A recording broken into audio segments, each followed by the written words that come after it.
Hey, this is Russ. Hey, I'm back out on the road again. So what am I riding today? Well, it's green. Neon green to be specific. Yeah, it's the Magicycle Deer 26-inch step over version. Yep. I figure I'd take this bike out. I haven't taken this out in a while. So I checked the battery. It was down. I had not been charging these batteries, as I mentioned before, after I take a ride. If it's within a certain percentage, I just kind of leave it. But I switched the battery out with one that was charged, so we have 100% right now.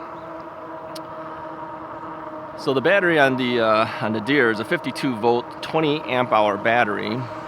So that should give us plenty of range to go. And we're not going to go that far out.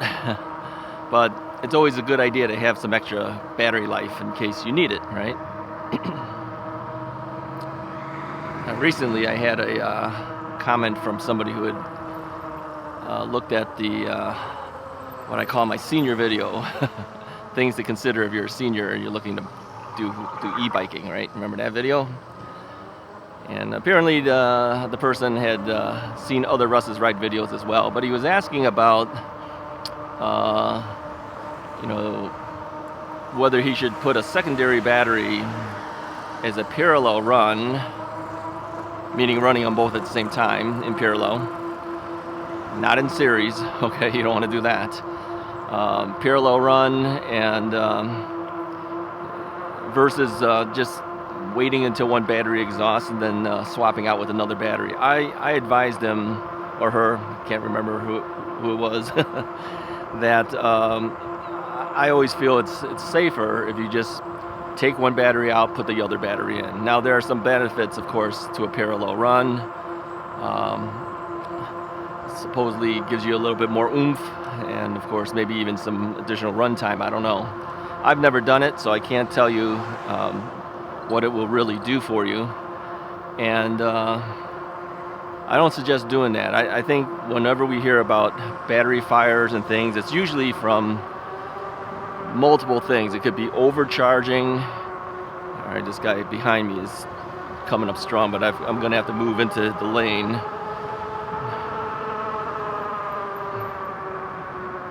Put my hand out for a left turn so he knows I'm turning. No, he was kind of pacing me. A lot of cars seem to pace me. So anyway,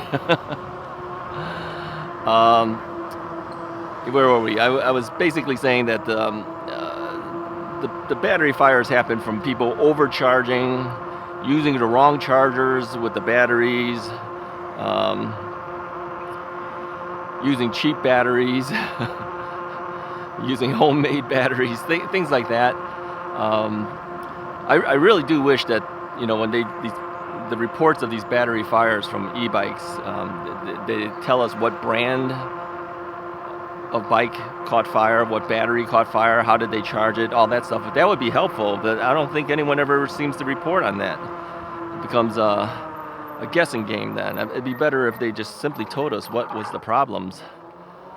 But anyway, I suggested that he just take one battery out, stick the next battery in. That's always the safest way, really.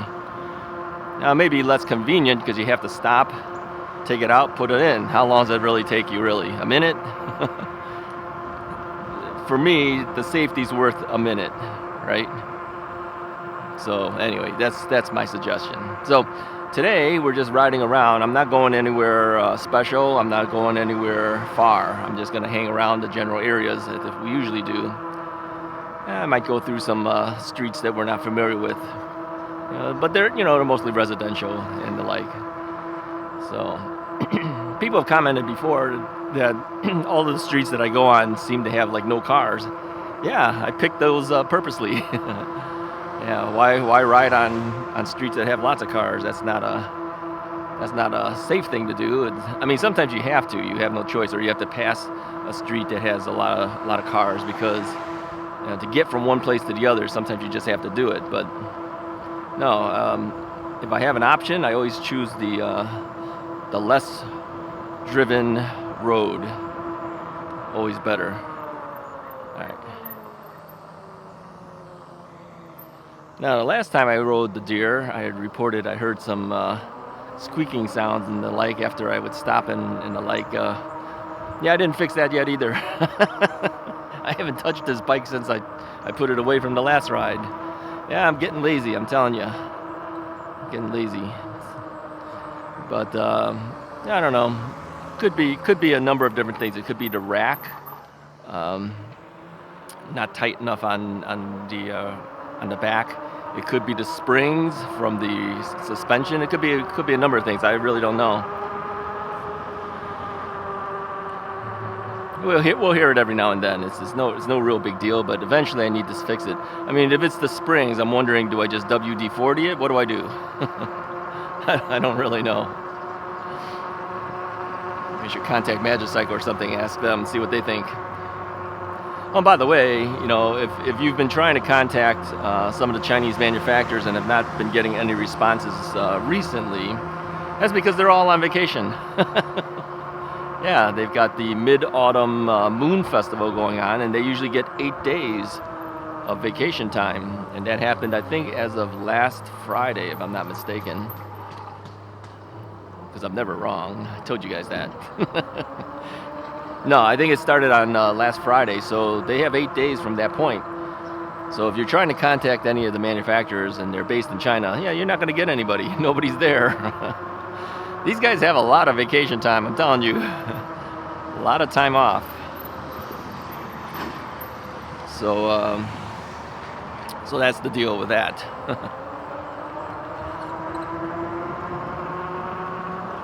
Yeah, it sounds like a little birdie. Little squeak here and there. All right, let's turn here as we usually do. Always look to see if there's anybody there. Now, here's an interesting thing. Somebody mentioned I should put a mirror over here so you guys can see me. Yeah, you don't need to see me. That's because they were able to see me in the reflection of the cell phone. If I have the cell phone angled a certain way, yeah, you can see me in the reflection of the cell phone. Not today, I don't think. I don't think the angle is right. Some bikes I have permanently mounted cell phone mounts, like this one.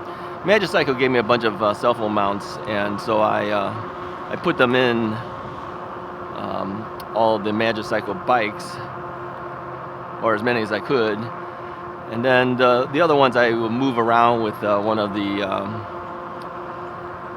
the other cell phone mounts that was given to me for review. I'll just move it from bike to bike.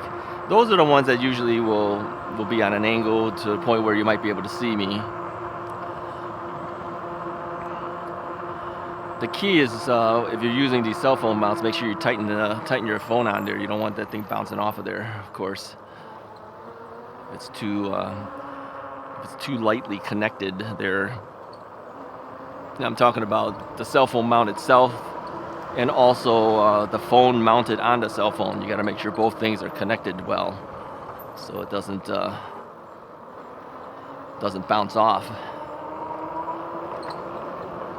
Okay, so when we hit these bumps here, you can hear it. You see that? It could be the springs. I don't know, but it could also be that rear rack. Because I just remembered about it as we were riding. I said, yeah, I didn't fix that. It's okay. It's no big deal. All right, so we are heading towards the Arlington Heights area again, as usual. I mean, there's other neighborhoods around here, but yeah, I just want to get out of the general area. See, over here, as we take a right here, and then as we cross the other one, you'll see a major street, but we don't go on that major street. But we have to cross it to get to the other side, right?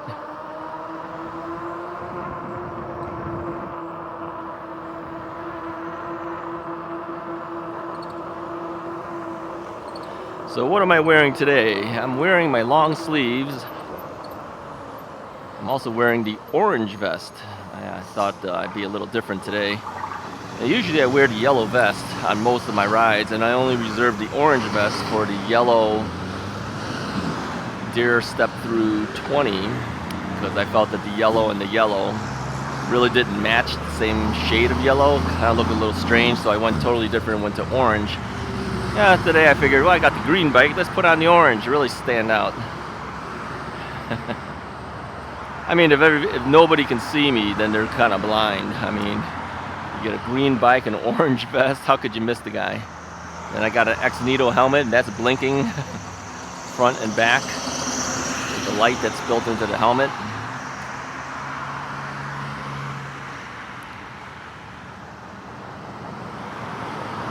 So yeah, we end up having to stick around here. Now, a couple things too. Somebody asked about, you know, my videos always seemed a little tilted. Yeah, they do sometimes. I think that's a function of the GoPro. Sometimes it's maybe the camera's not level on my chest, but I think sometimes it is a function of the GoPro, because I find that if I turn one way, the GoPro's stabilization tries to even things out, and sometimes it doesn't go back to where it should be perfectly. So then the next scene seems to be slightly tilted. Now right now you should be tilted because I'm actually leaning the bike to the side, because the step over is always a little bit harder to deal with when I stand up and straddle over it, because, you know, based on whatever your inseam is, mine's isn't sufficient enough to clear it perfectly if it was vertical 100%. So I tilt it a little bit, then I can clear the top. In general now though, I do tend to prefer the step through designs, because it's a little bit easier to get on and off the bike, and I think more people are getting used to having a step through type bike. It's more acceptable, especially for guys. You know, guys sometimes don't do it because they feel that it's you know, that's a girl's bike, right? Well, that's not the case anymore, okay? You got to get that out of your brain, that it's only for girls. No. Easy access is what the whole point of that is. And about strength, let's talk about strength, all right? The strength of the frames are pretty good now. I mean, if you look at how e-bikes are made, they're so big and strong that it's not really that much of a concern. A lot of the bikes too usually have some type of reinforcement right at the junction of where the down tube would be for the step through, and the seat posts down to that area. They'll usually have something there to kind of reinforce it. So yeah, it's not really an issue anymore. I mean, even bikes like the Himiway Zebra, you know, that thing is built so strong, it takes over 400 pounds. That's a step through, the one that I have. I don't worry about it. I'm a heavy guy. I don't have any fears about it. So you just got to get over that, okay? Now, the gentleman or person who asked about the battery thing said he was interested in the Rad Rover 6 step over design, simply because he might be able to put some other stuff on top that top tube of the step over. That's true. That's what I was thinking too when I bought my Rad Rover 5. I was thinking I could put a triangle battery in here, and that's what I did, right? I removed the original battery, I put a triangle battery in there, and then I could carry a second triangle battery on my rear rack. So so that was my thinking as well, is that you can strap something to that thing. Kind of hard to strap something. Let's turn here. If you don't have that down to. Oh, here's the house that I wanted to show you guys that one time. I'm gonna angle the camera a little here. So just kind of look at this house here as we pass it. This property starts here, keeps going, and it keeps going, and it ends here. I don't know, is that 2 or 3 lots? I mean, that's a big house. Yeah, these other houses on this street too are something else. Oh, look at this house. This one has a lot of decorations. Take a look at this one. Oh, football. Skeletons playing football. Oh, wow, this house is something else. That's nice. Well, if you're into that kind of thing. But they did a good job as far as getting decorations up there. Yeah, some people are really into Halloween. I mean, The only thing is we never did any of the skeletons and all that kind of stuff. It's just not us for our belief systems. But I appreciate it when people do a good job in trying to try to decorate the houses properly for the occasion, right? So yeah, I don't know. Everyone has a little bit of fun, so whatever. No, some people go all out, really, yeah. I guess if it was me, I'd go all out for Christmas, but they go all out for Halloween, so what can I say? All right. How are we doing on battery? Battery showing 87%. Yeah, had I taken the other battery that was already on the bike, we would have started out at 85%. So, yeah, it was better that I switched it out.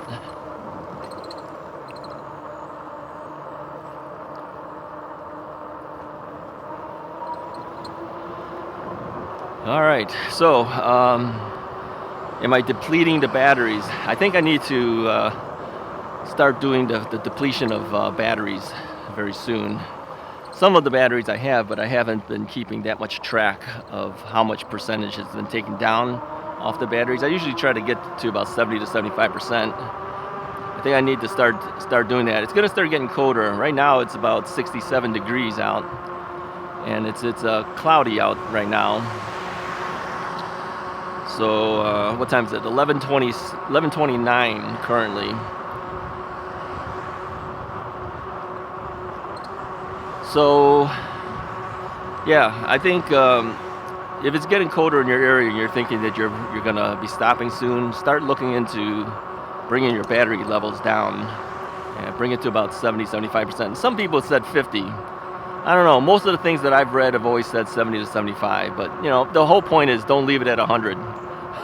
That's the key. All right. I mean, even when they send you brand new batteries, like if you bought a second battery, it's not fully charged. Or when you first got your bike, it wasn't fully charged, right? Because it actually is more damaging to the battery to leave it in 100% state and not use the battery. So, and then you know they don't know when they're going to be selling the bike or whatever. Okay, go. Sometimes people stop because they think we're going to go past it, but no, when I see cars, I hit those stop signs, I'll stop. But it just slows everybody down, right? You guys hear the squeaking? I got to check the connections. I got to check to see if the rack or whatever is actually making the squeak. I still have a feeling it's the rear rack. Yeah, when I assembled it, maybe I didn't tighten it on enough. I don't know.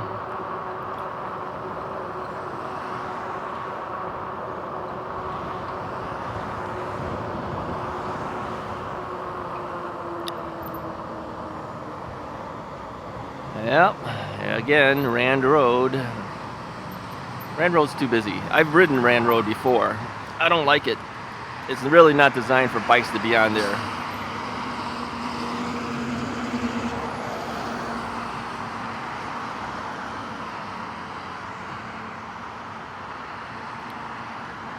Yep, it's not really designed for bikes to be on the road while the cars are running.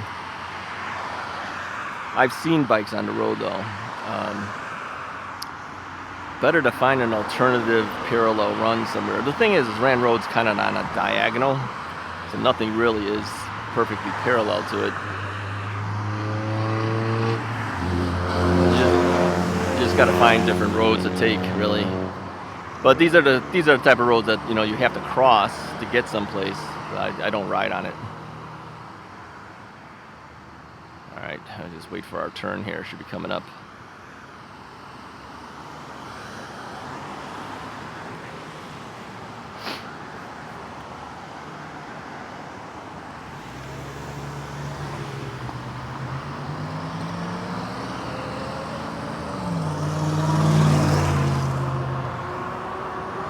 All right, here we go. Da beers. Oh, speaking of da beers, I was talking to my friend Stacy. Stacy's a guy, by the way, and we were talking about accents. And I was saying that people were telling me I have a strong Midwestern accent. I said, what accent? if you're used to talking that way and hearing things that way, to you there is no accent.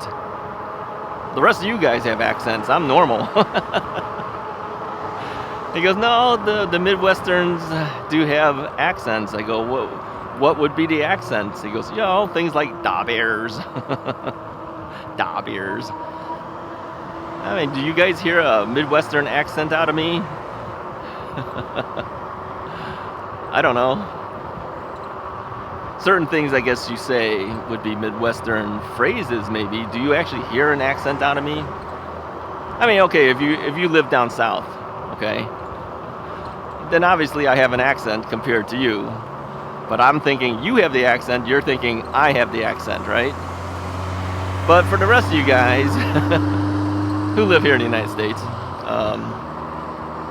do you notice much of an accent, a Midwestern accent? I don't even know what the Midwestern accent sounds like. I mean, to me, it's just normal. We had a long discussion about it. Put a comment in the comments below. Let me know, do you hear a Midwestern accent? And what is the Midwestern accent? What defines the Midwestern accent? I don't know. I actually don't know. I'm not kidding, I don't. Because to me, that's normal speech. Let me fix my camera here, make sure I'm back to position where I should be. Yeah, I don't know what that is. So it's just like anything else. It's whatever you're used to, that's the norm, right? Anything else is different. So I don't know.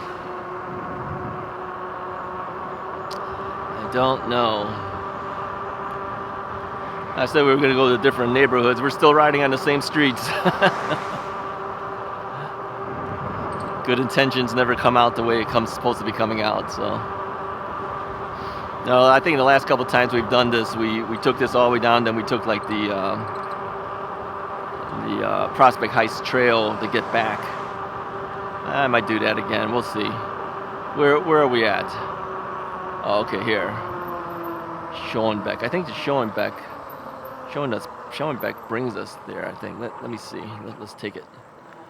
I think that we always end up turning here, too, and then we end up somewhere else. I think it's Schoenbeck all the way on down in the other areas. I'm not sure. Yeah, we'll ride it. We'll ride it. We'll see how it goes.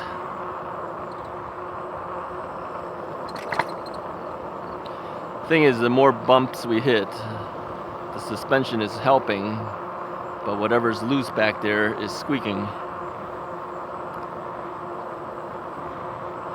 Alright, I gotta look and fix it. There's always odds and ends things you gotta fix. I just haven't done it. Because usually when I'm done riding, I'm like, oh, I'm too tired out, because I usually end up trying to pedal to get back home, as I told you guys before. And then I'm tired out, and then I'm like, oh, I'm too tired, I don't want to do it. And then it gets pushed off. See?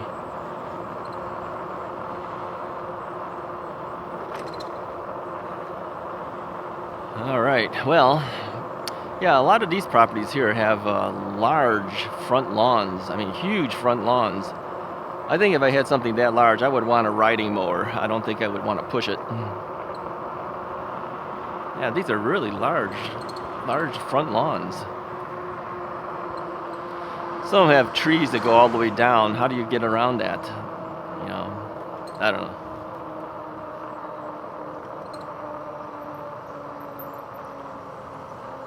All right, Camp McDonald. Yeah, this was the same thing we had before. We were like deciding, do we go on Camp McDonald? Do we not go on Camp McDonald? What do we do? It's a problem when you don't know the area well enough. You just kind of know a little bit about the road, not really sure where it connects to. You know, you kind of guess a little bit.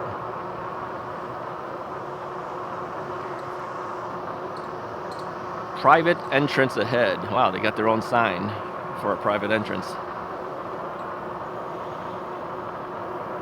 All right, so we're doing 20 miles an hour. I have a car behind me. It's a 35 mile an hour zone. He's pacing me. A lot of them do that. They don't try to pass me. I mean, they could if they wanted to. Well, technically they can't. They got a double yellow line there. But some people do. Like this guy's going to pass. All right, now that encouraged the other guy to pass. So now he's finally passing. But sometimes I always think that they're just pacing me. I think they just want to see how fast I'm actually going.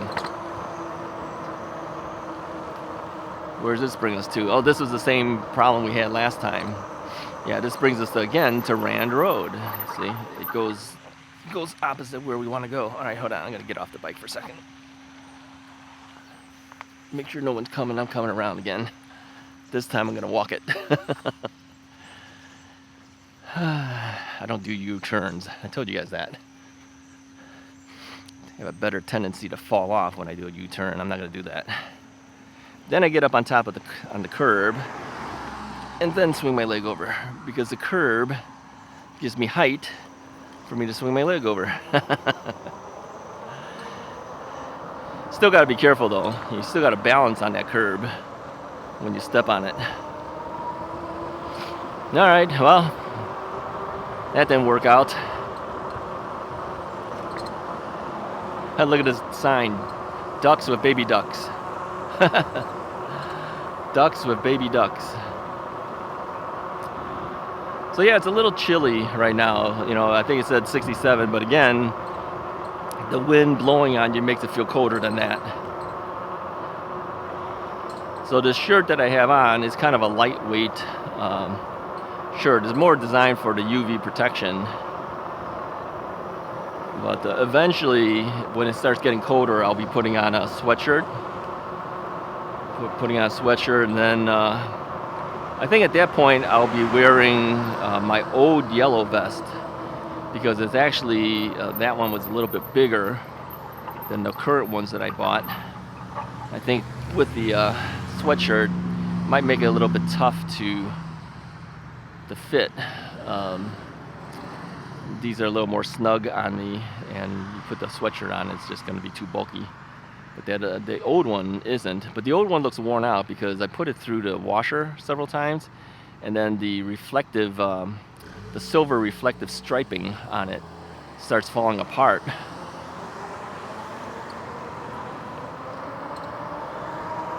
So that wasn't good.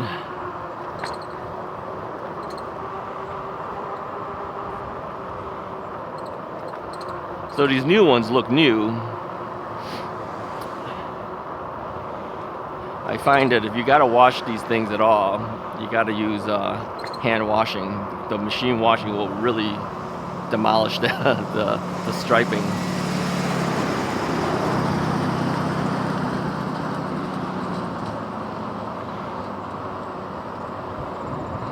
All right, I think what we'll do, we'll just head back the way we came. It's probably the easiest thing to do.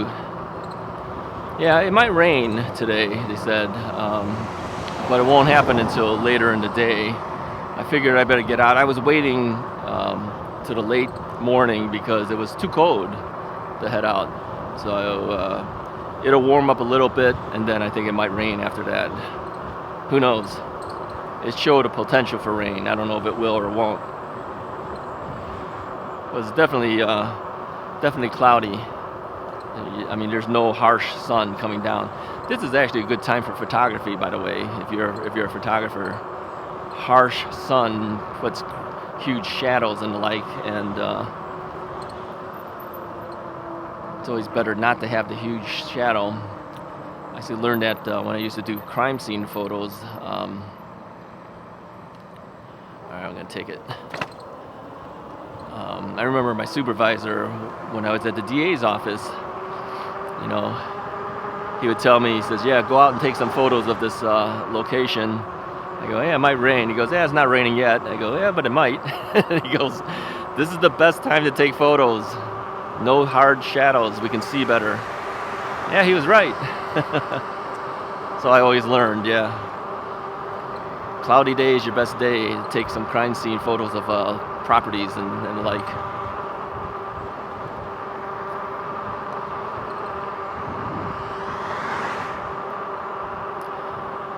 All right, so let me talk a little bit about the iPhone 15, since that was a relatively new topic we had been talking about lately.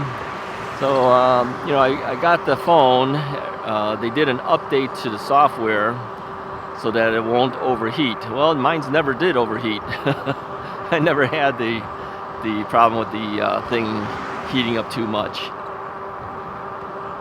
So I did the download of the software update, of course. And I just felt a drop of water. I think it might be starting to get ready to rain. I'm gonna have to rush to get back. So I did the upgrade to the phone. I have not taken lots of photos with it. I only did some test photos with it. And a little bit of video. We did the indoor green screen video of that one video that we did. I used it for recording myself. That's about it. I haven't really had an opportunity to use it that much for those applications. But I will say, everything is a lot faster now with the bigger processor in there. Apps open really quickly. Things come up really fast. Downloads of software comes in really fast. So yeah, everything's pretty quick. Oh, and concerning the 5G situation, somebody said, yeah, get rid of the carrier that you have and get something else that has 5G. We do have 5G in our area. It's just not in our particular home. We must be in some little lull of something or other, and we don't get very big signals or anything like that. And any of the other carriers, people have come in with their phones in the house, they seem to say the same thing of theirs. So for some reason, it just happens to be where our house is. Must be in a dead zone or something. So I'll get, like, typically, my old phone only had one bar. Yeah, one signal bar. And the new phone gets like 2, sometimes 3. So sometimes I do get a little more signal, but we don't get 5G there. Now, if you go a block or 2 away from us, you got 5G. So it's not like the carrier hadn't improved it, they have, but it's just that wherever that tower is, our area seems to be in the little null point or something. I'll get this bug away from me here. I have a bug flying around my, sorry about that. A bug flying around my microphone thing. Oh, talking about the microphone, I mentioned last time that I needed a new microphone clip because it kind of broke off, and so the microphone was kind of hanging. No, I fixed it. Yep, I fixed it. How did I fix it? Duct tape. Duct tape fixes everything, right? Yeah, so I duct taped it to the clip, and it's usable again.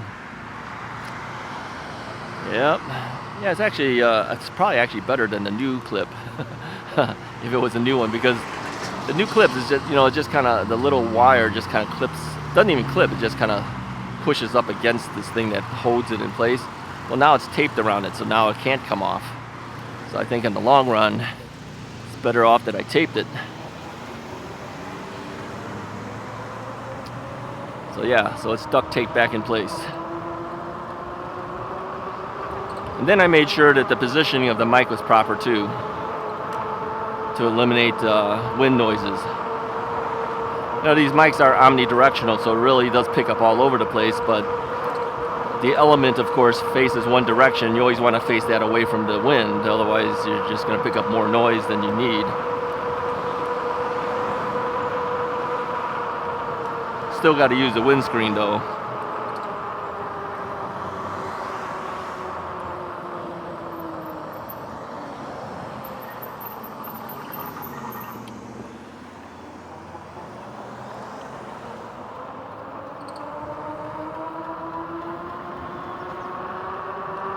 Yeah, so how does this deer perform? Pretty good. Yeah, somebody asked me the differences between the 26-inch and a 20-inch bikes.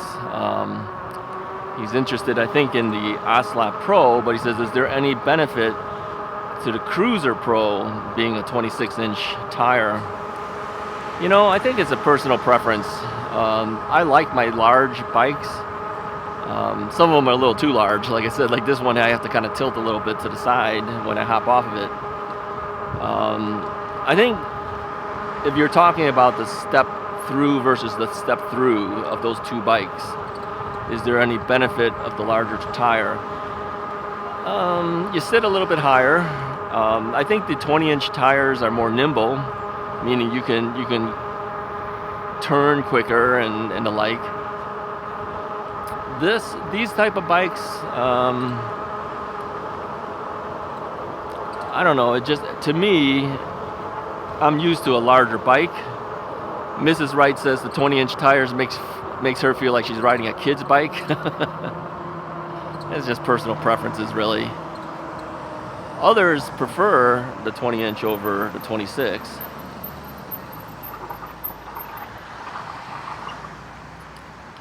But no, I'm used to the 26s.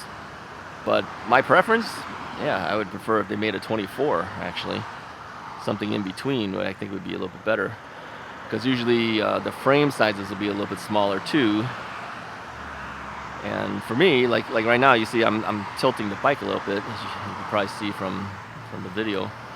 I have to tilt it a little bit. I'm kind of standing off to the side of it. I'm not two-legged straddled over this bike frame because it's a little too tall for me. But if this was a step through design, that wouldn't be the issue, right? I would be right in the middle of it. But no, it's just personal preference, really. But most people, I think, can maneuver a 20-inch bike better, 20-inch wheel better. You can make turns quicker and do things that you feel a little more confident on it. So, but others are used to a larger wheel, so it's personal preference. That's all it is, really. All right, we're about ready to go here.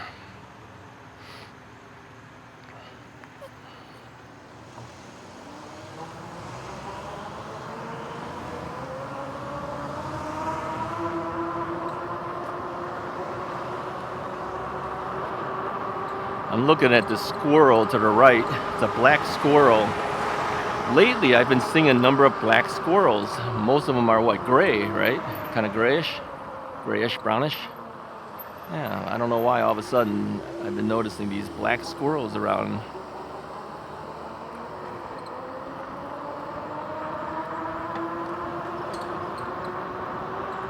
All right, so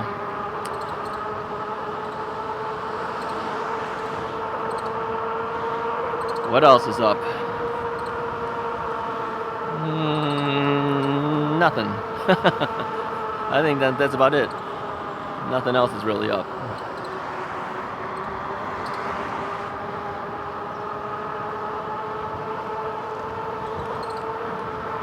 Yeah, I seem to get bugs that hit me in the face all the time. You know, as you're riding, you know, you just have bugs slap you in the face. You get a windshield for my face.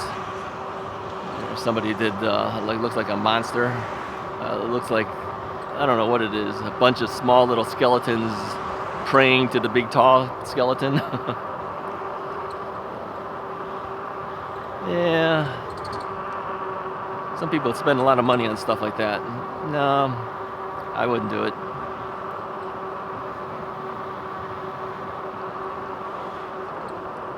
Yeah, where do you store that? Store that big tall skeleton monster. Those things are expensive. I think they were $300 or $400 or something like that. I think I saw it at Home Depot. They were selling them. I don't do that. It's not us. Alrighty. Well, I think I'll let you guys go. We're just gonna be heading back anyway. Hey, I appreciate you guys hanging out with me, getting me outside, keeping me company. Yeah, without you guys, I think it would be a boring ride for me. I like talking to you guys as I'm riding. Anyways, if you like this video, go ahead and hit that like button. Hit the subscribe button if you haven't already done so. That really does help the channel out. I'll talk to you guys next time.